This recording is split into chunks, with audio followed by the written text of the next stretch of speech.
This graph shows what happens. In this case, the ignition timing has to be retarded.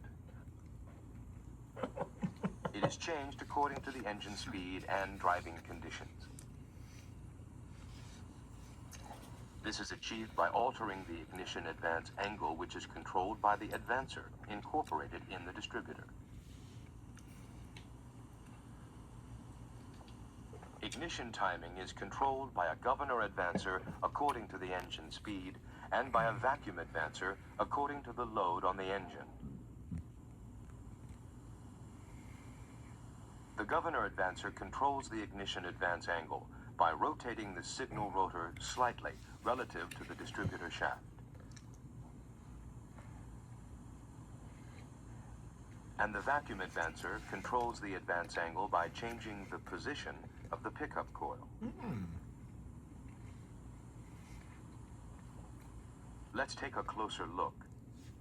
The governor advancer consists of a cam plate, flyweights, and governor springs.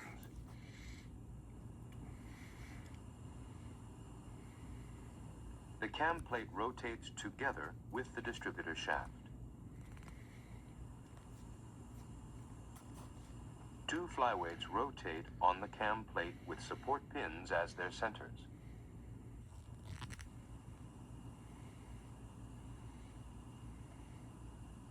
Far out, dude. At low engine speeds, the flyweights are kept closed by the force of the springs.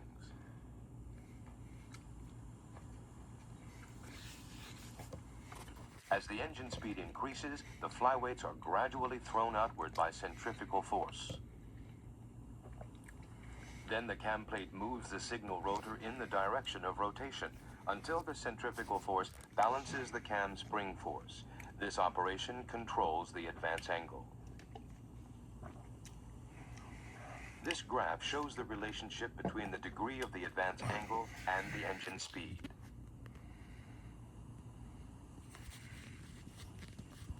Next, let's take a look at a vacuum advancer. Here, a diaphragm is connected to the pickup coil with an advancer rod.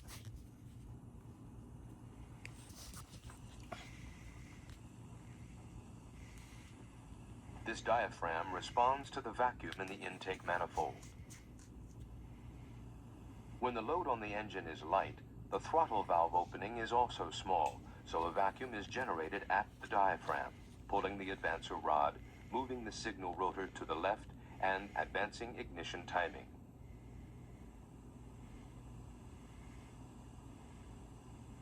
When the engine load is heavy, the accelerator pedal is depressed, the throttle valve opens wide, and the vacuum in the intake manifold decreases. Then the spring pulls the diaphragm to the right. As a result, depending on the engine load, the pickup coil moves in the same direction as the signal rotor's rotation, retarding ignition timing. In automobiles, various types of vacuum advancers are used according to engine specifications.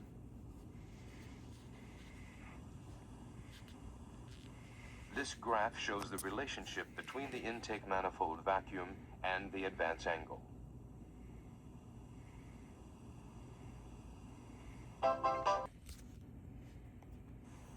Let's have a look at a standard ignition system. Unlike a transistorized ignition system, a standard ignition system turns the primary current of the ignition coil on and off mechanically, using the distributor's breaker points.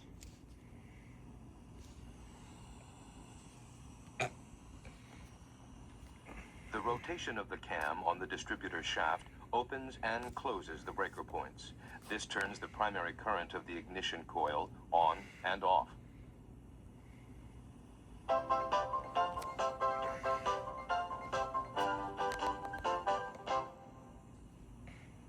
Now let's take a brief look at inspection and adjustment methods for the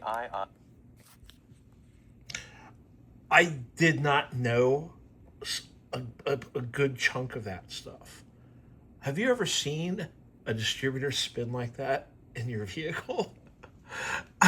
And also, did you notice that the actuator is on the left and the little clear cap is on the right. If you're looking down at the distributor, that's not how I've never seen a Toyota Independenza distributor that is like that.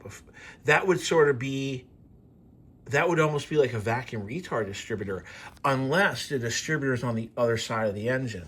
Instead of, we're used to having it on the right hand side of the engine. Maybe there's a distributor that's on the left hand side of the engine. Hence, it would be, the actuator would be opposite, and that adjuster cap. I don't know. That I thought maybe it was an optical illusion. I'm like, huh? But no, I've just never seen one that has an adjustable. I've never seen one that would have an adjustable cap, because I always thought the little clear cap was a vacuum advance. Well, that's your homework, class. Find out why the clear cap is on the right on an adjustable distributor.